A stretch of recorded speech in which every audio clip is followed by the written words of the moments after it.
Brigadier Syed Ghazanfar Ali साहब नाज़रीन हमें ज्वाइन किया है ब्रिगेडियर नादिर मीर साहब ने। जी ब्रिगेडियर नादिर मीर साहब, क्या कहेंगे आप? ईरान ने अमेरिकी सदर डोनाल्ड ट्रंप की मुज़ाकरात बहाली की पेशकश जो है उसको मुस्तरद कर दिया है और जौहरी तनसीबात पर हमले के अमेरिकी दावे पर ईरानी सुप्रीम लीडर का सख्त रद्द-ए-अमल सामने आया है। आयतुल्लाह सैयद अली खामनाई ने ईरानी जौहरी सलाहियतों को तबाह करने के लिए अमेरिकी दावे की भी तरदीद कर दी है। क्या कहेंगे ब्रिगेडियर साहब इस पे?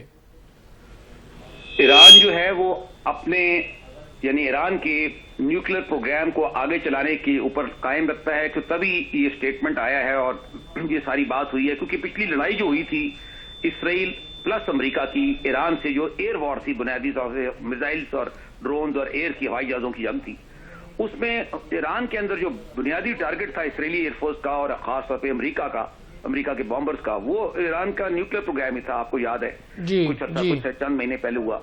तो उसके बाद आपको पता है प्रेसिडेंट ट्रंप ने भी कहा, अमेरिका ने भी कहा और बाकी उन्होंने भी, ईरान का न्यूक्लियर प्रोग्राम जो है इस बमबारी की वजह से, बॉम्बिंग की वजह से पीछे धकेल दिया गया है, या मतलब काफी अर्सा वो उसको लगेगा इधर तक आने में, और या तबाह कर दिया गया दोनों सूरतों में।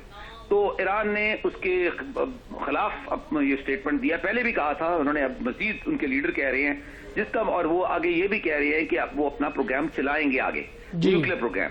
तो एक सूरत तो ये थी जो ख्याल किया जा रहा था, या अमेरिका की और इसराइल की कोशिश थी और यूरोपियन ममालिक की भी, आपको पता है इस पे काफी पहले डिप्लोमेसी भी चलती रही और जंग भी होती रही। ईरान के न्यूक्लियर प्रोग्राम की बात कर रहा हूं। तो एक कोशिश ये थी इनकी कि इसके बाद दोबारा मुज़ाकरात हो जाए और ईरान जो है अपना न्यूक्लियर प्रोग्राम से छोड़ दे। न्यूक्लियर प्रोग्राम का मतलब है, न्यूक्लियर प्रोग्राम तो बहुत से मुल्कों के पास है दुनिया में, न्यूक्लियर वेपन प्रोग्राम या न्यूक्लियर वेपन्स बनाने की, न्यूक्लियर हथियार बनाने की जो काबिलियत है, दैट मीन्स कि यूरेनियम को उतना एनरिच करना, उस लेवल तक ले जाना कि जहां पर वो यूज हो सके एटमी असले के लिए, न्यूक्लियर वेपन्स के लिए। तो उससे अपना राइट छोड़ दे और इंटरनेशनल सेफ गार्ड आ जाए, एक न्यू न्यूक्लियर डील हो जाए। पहले भी न्यूक्लियर डील हुई थी ना, वो चली नहीं, प्रेसिडेंट ट्रंप ने खत्म की और वो सारी कहानी आपको पता है। बिल्कुल तो ये ख्याल था। अब जो लेटेस्ट आप बता रहे हैं और जो ईरान से खबरें आनी है, उससे ये नजर आ रहा है कि ईरान उस पर कायम है और जाहिर है उसको, आपको पता है चाइना रशिया की और ओवरऑल ईरान के साथ